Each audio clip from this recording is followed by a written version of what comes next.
You know, I moved here because well, I had to leave the States, but I picked Thailand because I always had a thing for Asian girls, you know.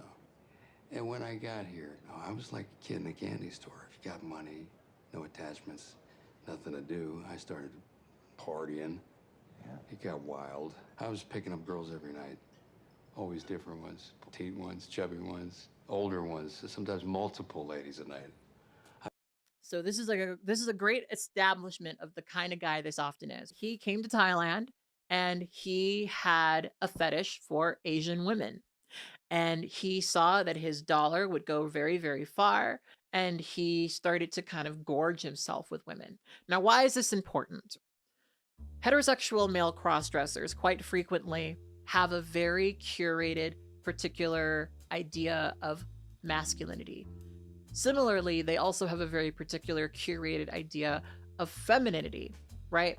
But they have these sort of expectations of what things are supposed to be within a relationship. And they cling to these things.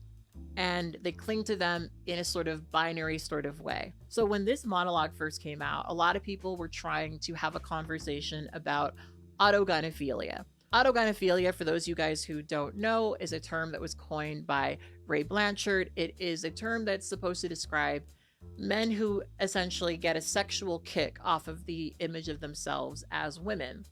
Now, I've often made the argument that autogynephilia as a concept isn't really a accurate descriptor, and it's a term that really tends to exist just to stigmatize transgender women.